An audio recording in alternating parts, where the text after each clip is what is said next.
7장을 강해하도록 하겠습니다. 여러분이 기도해 주셔서 지난 화요일, 수요일 고향에 계신 두 분 모친들을 잘 뵙고 왔습니다. 연세가 90이 넘으시니까 사실 한 해 아니 봄, 가을이 다르신 것 같습니다. 우리들 한 사람들이 혹시나 살아계신 부모님, 형제들이 있으면 잘 섬길 수 있었으면 참 좋겠습니다. 전도서 7장은 인간이 이 세상을 살아가는 데 필요한 지혜에 대하여서 말을 합니다. 따라서 이제까지 언급된 6장까지 언급된 것들보다 더 나은 방법을 찾아서 실행해야 하며 중용의 덕을 지녀야 한다라고 강조합니다. 또한 전도자는 지혜에 대해서 더 깊이 생각하고 연구하여 결국 하나님의 정직하심과 사람의 악함을 깨닫게 된다. 이 점을 우리에게 교훈하고 있습니다.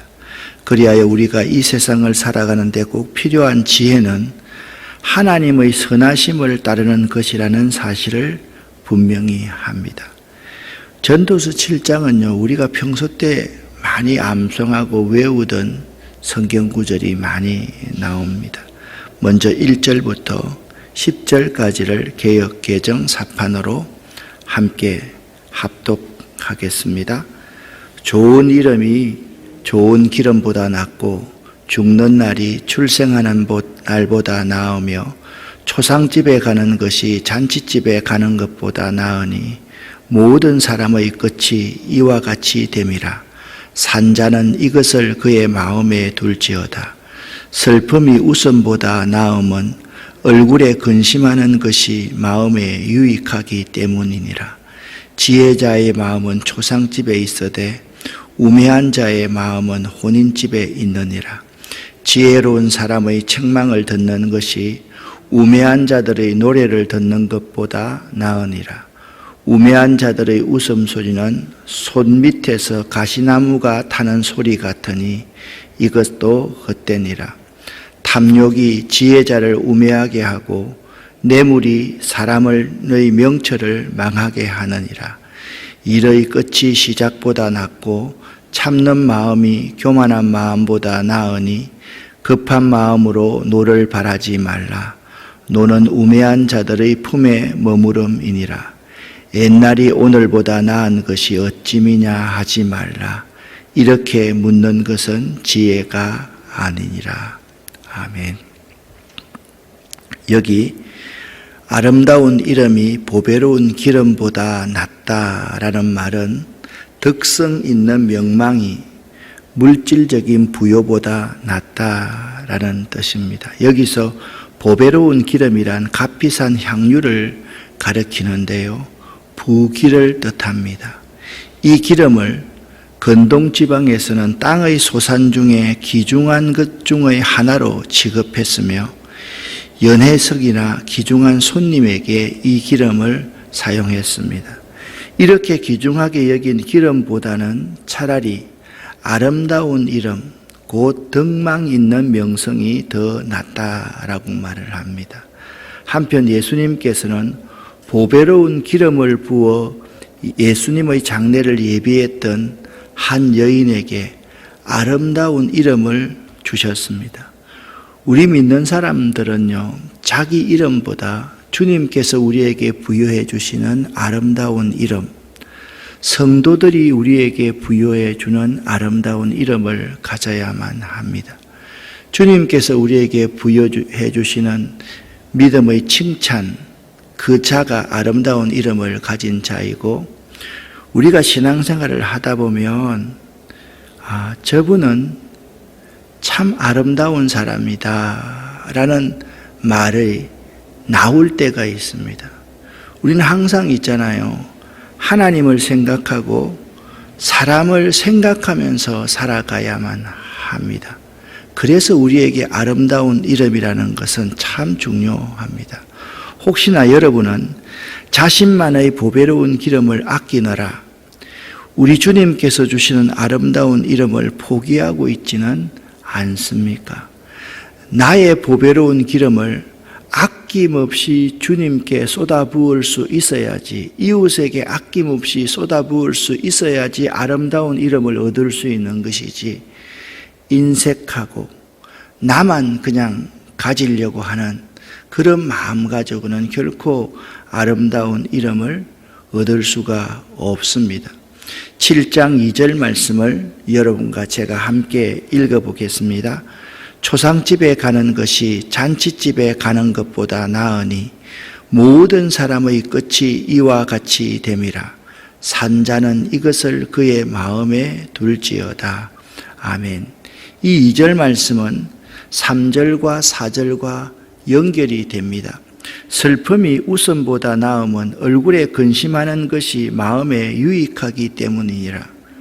여러분, 이 근심은 있잖아요. 내 뼈를 마르게 하는 근심이 아니라 아름다운 이름을 얻기 위한, 우리 주님께 자기 모든 전 재산인 향유를 부어버린 그 여인처럼 어떻게 하면 내가 아름다운 이름을 얻을까 하는 마음의 근심이 있잖아요. 그것이 우리에게 유익하다라고 말씀하고 있습니다. 특별히 유익한 우리의 신앙의 자세를 4절에 이렇게 표현하고 있습니다. 지혜자의 마음은 초상집에 있으니 우매자의 마음은 혼인집에 있느니라. 그렇게 말씀하고 있습니다. 우리는 혼인집에 가기를 참 좋아합니다. 혼인집에 가서 한 끼 식사를 먹고 돌아오는 것 참 좋아하지만 우리 주님께서는 이렇게 말씀합니다. 슬픈 자와 함께 울고 그들을 위로하는 자가 되어라 라고 말씀하고 있습니다. 어느 사람이 더 지혜로운 사람입니까? 자기의 즐거움을 위해서 가는 사람이 지혜로운 사람이겠습니까? 아니면 슬픔을 당하는 사람을 위로하고 격려하는 길로 가는 사람이 지혜로운 사람이겠습니까? 분명하게 전도자는 그렇게 말씀하고 있습니다. 잔치집에 가면 그저 웃고 즐기게 되지만 초상집에 갔을 때에는 애국하며 여러 가지 인생의 교훈을 얻게 됩니다. 특히 초상집에서 얻을 수 있는 것은 무엇보다도 결국 인간이란 죽을 수밖에 없는 존재라는 것입니다. 저는 어릴 때부터 아버님께서 항상 그런 부분을 강조하셨기 때문에 초상집에 가는 것을 즐겨했고요. 자라면서 생각할 일이 있으면 항상 시장에 가서 사람들의 사는 모습을 그렇게 봅니다. 그것이 우리 인생에게, 저의 인생에게 얼마나 많은 교훈을 주는지를 생각하게 되기 때문입니다. 이 교훈으로 초상집을 찾는 지혜자는 인간의 유한성을 깨닫고 하나님의 무한하심과 영원하심을 인정하게 되며 교만했던 자신을 반성하고 회개하여 더 겸손한 생활을 하게 됩니다. 반면 어리석은 자는 현재의 즐거움만을 위하여 잔치집을 찾는데요, 현재의 즐거움이 영원한 기쁨을 주지 않는다라는 것을 명심할 수 있어야만 됩니다. 우매한 자들의 웃음소리는 오늘 6절 말씀에 보면 이렇게 말씀하고 있습니다. 손 밑에서 가시나무가 타는 소리 같으니 라고 묘사하고 있습니다. 이 말은 일순간의 일이라는 뜻입니다. 여기에 가시나무라는 것은 불쏘시개와 같은 것으로서 이들은 요란한 소리를 내면서 활활 타오르지만 금세 꺼져버리고 만다라는 것을 교훈하고 있습니다. 어리석은 자의 생활이 손밑에 가시나무가 소리를 내면서 불쏘시개 역할을 하지만 이 불쏘시개는 불을 일으키는 데만 사용할 수가 있지, 이 불쏘시개로 음식을 익힐 수 있다거나 우리의 방을 따뜻하게 하지 못한다는 점을 알아야만 합니다. 오늘 7절부터 10절까지의 말씀에는 지혜자의 여러 가지 태도에 대해서 말씀하고 있습니다. 먼저 지혜자의 태도는요, 탐학을 멀리하는 사람이 지혜로운 사람입니다. 탐학은요, 지혜자를 우매하게 만들기 때문입니다. 탐학이란 무엇이냐? 탐욕스럽고 포악한 강탈 행위를 탐학이라고 말하는데, 이것은 이 세상의 것들에 대해서 탐심을 품는 데서부터 비롯됩니다. 예를 들면 이런 것이 탐학입니다. 다윗이 남의 아내를 취하는 것, 그것이 탐학입니다. 탐욕스럽고 포악한 강탈 행위, 이러한 것을 탐학이라고 말을 하는데요, 이것은 이 세상의 것들에 대한 탐심을, 다른 사람의 떡이 내 떡보다 크게 보이지 않겠습니까? 그러한 것들 때문에 탐욕스러운 마음을 가지고 포악하게 힘으로써 다른 사람을 누르는 것을 탐학이라고 이야기를 합니다. 지혜자의 태도는 탐학을 가지지 않습니다. 또한 지혜자의 태도는요, 뇌물을 멀리합니다. 왜냐하면 뇌물은 사람의 명철을 혼란하게 하기 때문입니다. 뇌물이란 지혜자의 눈을 어둡게 한다. 그래서 의인의 말을 굽게 하는 것이 뇌물입니다. 세 번째 지혜로운 자의 마음은요, 교만한 마음을 버리고 인내하는 사람이 지혜로운 사람이다 라고 8절에 말씀하고 있습니다. 왜냐하면 교만은 패망의 선봉이요 넘어짐의 앞잠이기 때문입니다. 또한 지혜로운 자의 마음은요, 급한 마음으로 분노하지 않는 사람이 지혜로운 사람입니다. 노하기를 속히 하는 자는 어리석은 자이며 분노하는 사람은 하나님의 의를 이루지 못합니다. 혹시나 여기 계시는 우리 성도님들 가운데 화를 내기를 빨리 하는 사람, 쉽게 우리 자녀들과 남편과 아내에게, 우리 이웃에게 분을 내는 사람은 결코 그를 통해서 하나님의 의를 이루지 못한다라는 사실을 알아야만 할 것입니다. 다섯 번째 지혜로운 사람은 과거에 집착하지 않습니다. 저는 이 말이 매우 의미가 있다라는 생각이 듭니다. 어리석은 자는요, 과거가 현재보다 낫다라고 10절에서 말씀하고 있습니다. 예를 들면 이스라엘 백성들이 광야 생활을 할 때 애굽의 고깃가마를 동경하다가 하나님의 재앙을 만나게 됐던 것을 기억할 수 있어야만 합니다. 과거의 영화가요, 현재 우리에게 어떠한 영향도 주지 않습니다. 마찬가지로 과거에 화려했던 신앙의 경력이 현재의 믿음에 아무런 도움을 주지도 못한다는 사실을 알아야만 합니다. 신앙생활을 지도하고 함께 신앙생활을 하는 목사로서 살아가다 보면 성도들 가운데서 과거가 현재보다 낫다라고 말하는 사람들이 참으로 많이 있습니다. 어리석은 사람입니다. 오늘보다 내일이 더 나은 사람이 될 수 있도록 노력을 해야만 합니다.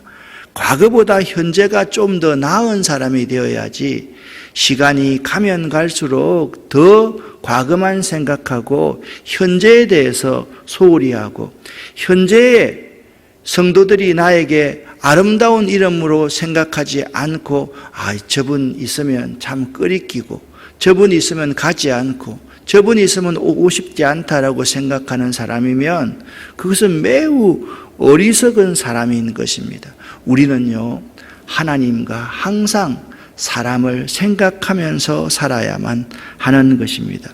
여러분은 자신의 현재의 믿음의 상태는 파악하지 못하면서 과거에 나는 이랬다라고 자랑하며 과거를 더 내세우는 어리석은 자가 아닌지 이 시간 한번 살펴볼 수 있기를 바랍니다. 이 교회에 왔으면 이 교회에서 최선을 다해서 좀 더 나은 생활을 할 수 있어야지 자꾸 과거 지향적인 그러한 사람은 부정적인 사람이 되고 다른 사람들을 비판하는 사람이 될 수 있음을 잊어서는 안 될 것입니다. 11절부터 14절 말씀을 보면 지혜의 유익함에 대해서 말씀하고 있습니다. 함께 개역 개정 4판을 읽어 보겠습니다. 지혜는 유산같이 아름답고 햇볕을 보는 자에게 유익이 되도다. 지혜의 그늘 아래 있음은 돈의 그늘 아래 있음과 같으나 지혜에 관한 지식이 더 유익함은 지혜가 그 지혜 있는 자를 살리기 때문이니라. 하나님께서 행하시는 일을 보라. 하나님께서 굽게 하신 것을 누가 능히 굽게 하겠느냐. 형통한 날에는 기뻐하고 곤고한 날에는 되돌아 보아라.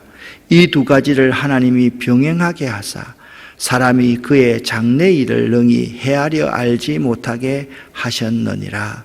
아멘. 오늘 11절 말씀을 보면 이렇게 말씀하고 있습니다.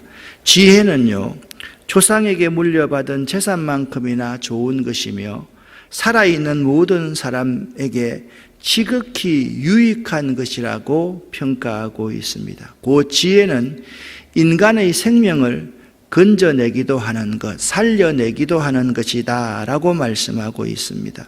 하나님의 주권은 절대적입니다. 곧 이 세상에서 하나님이 하신 일을 바꾸어 놓을 사람은 아무도 없다라고 13절에서 말씀하고 있습니다. 또한 하나님은 사람을 형통하게 하게도 하시거니와 곤고하게도 하십니다. 따라서 그들 때마다 인간은 하나님만을 바라보아야만 합니다. 인간은 결코 장래 일을 알지 못하기 때문입니다. 그러므로 우리는 절대 주권자이신 하나님께 우리의 장래를 송두리째 내어 맡기는 믿음의 삶을 살아가야만 할 것입니다. 오늘 14절 말씀이 매우 의미 있는 말씀인데 여러분과 제가 함께 읽어보겠습니다. 형통한 날에는 기뻐하고 곤고한 날에는 되돌아보아라. 이 두 가지를 하나님이 병행하게 하사 사람이 그의 장래 일을 능히 헤아려 알지 못하게 하셨느니라. 아멘. 여러분, 우리에게 항상 형통한 날도 있고 곤고한 날도 있습니다. 이 두 가지를 하나님께서 우리에게 주셨는데요, 이 두 가지를 하나님께서 병행하게 하신 이유가 무엇인가? 계속 형통한 사람이 가장 위험한 사람입니다. 계속 성공하는 사람이 가장 위험한 사람입니다. 그 사람은 실패를 모르기 때문에 겸손을 모르기 때문입니다. 사람이 그의 장래 일을 능히 헤아려 알지 못하기 때문에 하나님만 신뢰하고 의뢰하기 위해서는 형통한 날에는 기뻐할 수 있고, 그리고 곤고한 날에는 되돌아볼 수 있어야만 하는 것입니다.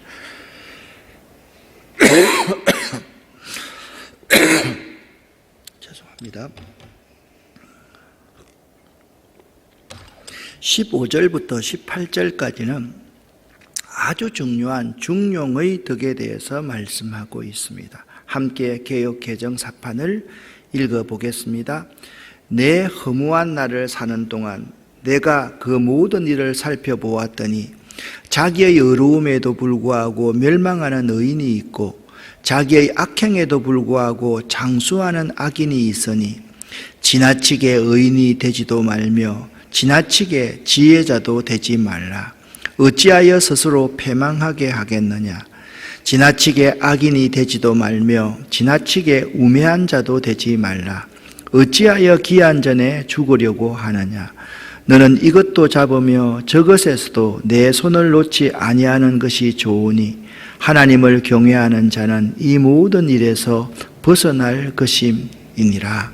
아멘. 우리는 항상 지나친 것이 문제가 된다는 것을 잘 모르고 살아갈 때가 있습니다. 어떤 사람은 그렇게 말합니다. 투마치, 너무 항상 과하게 행동하는 거죠. 저도 단점 가운데 하나가 투마치다, 너무 과하다, 그렇다고 제 아내에게 비판을 받을 때가 참 많이 있습니다. 항상 지나친 것이 문제입니다. 그런데 믿는 우리들은 하나님을 경외함으로 인해서 극단을 회피하고 중용의 덕을 취할 수 있어야만 합니다. 무분별한 행동, 지나친 의, 자기 능력에 대한 과신, 지나친 지혜, 실패하기에 알맞는 것들이 바로 이런 것들입니다. 무분별한 행동과 자기 능력에 대한 과신은 사람을 실패하게 만드는 것입니다. 악하고 어리석은 행동을 일삼게 되면 결국 패망에 이르게 되는 것입니다. 그러나 이 중용의 덕은 기회주의적인 자세나 차지도 않고 더웁지도 않는 상태를 말하는 것이 아닙니다. 이 중용의 덕은 이런 뜻입니다. 어떤 일이 지혜로운 것인지 잘 깨달아 행동하는 것을 중용의 덕이라 그렇게 말합니다. 사랑하는 여러분, 사랑은요 지나쳐도 과하지 않습니다. 사실 내 생각 가지고 사랑하면요 항상 사랑이 어느 선에서 머무르게 됩니다. 다른 사람을 이해할 수가 없습니다. 중용의 덕이라는 것은 어떤 일이 지혜로운 것인지 깨달아서 행동하는 것임을 여러분 꼭 명심할 수 있기를 바랍니다. 19절부터 22절은 지혜의 능력에 대해서 말씀하고 있습니다. 함께 읽어보겠습니다. 지혜가 지혜자를 성읍 가운데 있는 10명의 권력자들보다 더 능력 있게 하느니라. 선을 행하고 전혀 죄를 범하지 아니하는 의인은 세상에 없기 때문이다. 또한 사람들이 하는 모든 말에 네 마음을 두지 말라. 그리하면 내 종이 너를 저주하는 것을 듣지 아니하리라. 너도 가끔 사람을 저주하였다는 것을 네 마음도 알고 있느니라. 아멘. 어떻게 이렇게 구구절절히 이런 말씀을 기록할 수 있을까라는 생각을 해보았습니다. 지혜는요, 이 세상의 그 어떤 완전한 것보다 더 능력이 있습니다. 즉 지혜는 이 세상의 어떠한 힘보다도 그리고 지극히 완전한 것보다도 더 능력이 있다라는 의미입니다. 그러기에 우리가 이 땅에서 구할 것은 부와 기, 장수 혹은 힘이 아니라 권력이 아니라 하나님께서 주시는 참된 지혜인 것입니다. 의인은 한 사람도 없으며 모든 사람이 죄인입니다. 그러기에 인간은 그 어느 누구도 하나님과 화목할 수 없었습니다. 그러나 하나님께서 화목의 길을 우리에게 알려주셨는데요. 그 길이 예수 그리스도입니다. 이제 이 예수를 믿는 사람은 그 믿음 때문에 생명을 얻게 되는 것입니다. 여러분 7장 21절 말씀을 함께 읽어보겠습니다. 또한 사람들이 하는 모든 말에 내 마음을 두지 말라. 그리하면 내 종이 너를 저주하는 것을 듣지 아니하리라. 아멘. 저에게 하는 말이라고 저는 받아들입니다. 목회를 하다 보면 사람들이 목회자에 대해서 여러 말들을 합니다. 사실 여러 말을 듣습니다. 99.9%가 너무 터무니없는 말들을 듣습니다.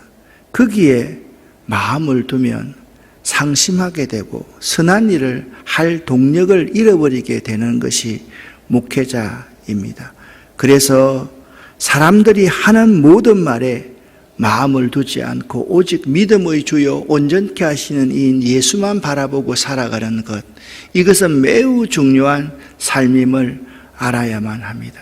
사람들은 툭툭 던지지만 우리는 그냥 돌을 연못에 던지지만 그 연못에 있는 개구리는 그 돌에 맞아서 죽는다는 사실을 사람들은 모르고 그냥 툭툭 내뱉는 사람들이 너무너무 많다라는 사실을 알 때 우리는 그 사람들을 미워하는 것이 아니라 사람들이 하는 말을 마음에 두지 않을 수 있는 지혜, 이것이 필요한 것입니다.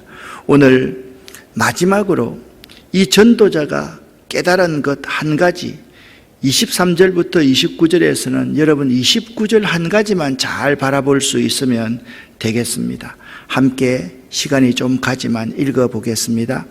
내가 이 모든 것을 지혜로 시험하며 스스로 이르기를 내가 지혜자가 되리라 하였으나 지혜가 나를 멀리하였도다.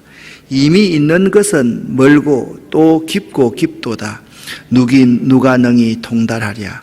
내가 돌이켜 전심으로 지혜와 명철을 살피고 연구하여 악한 것이 얼마나 어리석은 것이요 어리석은 것이 얼마나 미친 것인 줄 알고자 하였더니 마음은 올무와 그물 같고 손은 포성 같은 여인은 사망보다 더 쓰다는 사실을 내가 알아내었도다. 그러므로 하나님을 기쁘게 하는 자는 그 여인을 피하려니와 죄인은 그 여인에게 붙잡히리로다. 전도자가 이르되 보라 내가 낱낱이 살펴 그 이치를 연구하여 이것을 깨달았노라. 내 마음이 계속 찾아보았으나 아직도 찾지 못한 것이 이것이라. 1000사람 가운데서 한 사람을 내가 찾았으나 이 모든 사람들 중에서 여자는 한 사람도 찾지 못하였느니라. 내가 깨달은 것은 오직 이것이라. 곧 하나님은 사람을 정직하게 지으셨으나 사람이 많은 깨들을 낸 것이니라. 아멘. 전도자는 23절, 24절에서 이 세상의 지혜로는 인간의 문제를 해결할 수 없음을 말합니다. 인간의 문제는 오직 하나님의 지혜로만 해결할 수가 있습니다. 그것이 성경의 가르침입니다. 전도자는요, 악하고 어리석은 존재를 여자와 악을 연결시켜서 언급하고 있습니다. 여러분, 이것은 잘 해석해야만 합니다. 여자가 모두 악하다 이런 뜻이 아니고요. 전도자의 마음속에 두 가지가 있습니다. 인류의 타락에 하와가 앞장섰다라는 사실을 전제하고 있는 것도 있고요. 이것보다 더 중요한 것은 이 전도자가 솔로몬 아닙니까? 솔로몬은 그 많은 처첩들을 두었으나 그것이 헛된 것이었으며 그 처첩들로 통하여서 하나님을 멀리하게 되고 이방 종교를 섬기게 되고 자기가 죄의 길로 가게 되었기 때문에 여인을 악과 연결시켜서 말하고 있는 것임을 알아야만 합니다. 7장의 결론은요, 하나님의 의로우심과 인간의 불의함을 아는 사람이 곧 지혜자라는 것입니다. 그러므로 참 지혜는 예수 그리스도의 십자가의 도입니다. 십자가의 도가 세상 사람들에게는 미련하게 보이지만 구원받은 우리에게는 하나님의 능력이 되기 때문입니다. 믿는 우리들은 세상의 어리석은 지혜나 이적을 추구할 것이 아니라 하나님의 참 지혜이신 예수 그리스도를 구하며 살아가야만 할 것입니다. 여러분과 제가 오늘 7장 14절 말씀을 한 번 더 읽으면서 7장의 강해를 마치도록 하겠습니다. 형통한 날에는 기뻐하고 곤고한 날에는 되돌아보아라.